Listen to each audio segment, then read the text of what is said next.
John Patrick Dickens was an historian who's since passed away a couple years ago. He was a friend of mine. He was actually part of the free speech movement at Berkeley and actually did battle with then Governor Reagan over campus protests. But he later, this liberal, became an admirer of Ronald Reagan. And he wrote a book called Fate, Freedom, and Ronald Reagan, Fate, Freedom, and the Making of History. And in this book, this liberal professor says that our four greatest presidents are George Washington, Abraham Lincoln, Franklin Roosevelt, and Ronald Reagan.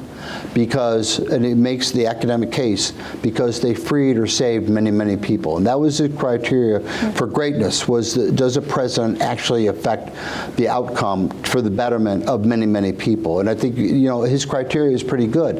And so FDR, although he failed with the Great Depression, unemployment in 1939 was the same as it was in 1933, but at least he gave the American people hope.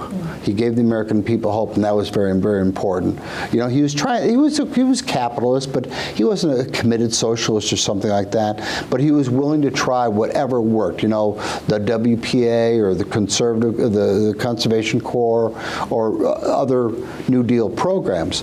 But where he was really, really masterful was as a war leader, because he didn't interfere. He did what I think Reagan, I haven't researched enough, but Reagan believed, you know, the way to assemble a government is you surround yourself with good people and then you let them do their jobs.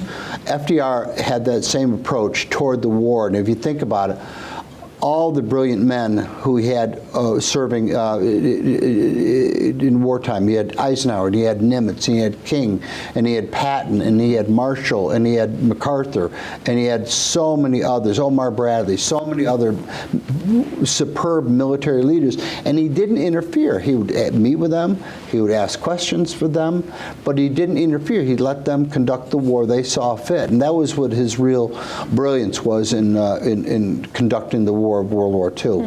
But you know, he was for all intents and purposes, he was not just president of the United States during World War II. He was president of the world. We were not only supplying the U.S. serviceman, but we were supplying the British serviceman, and we were supplying the Soviet serviceman. We were sending them foodstuffs and material and uniforms and things, whatever they needed, we were supplying them. So he was running a global war. You know, he was kind of the varsity operator, and Churchill and Stalin were somewhat junior varsity. I know that Stalin conducted a brilliant, not brilliant, but a massive campaign from the east, and many Russians died as a result. But he was still, in terms of supply and command, he was still a junior varsity operator compared to Churchill, or compared to Roosevelt.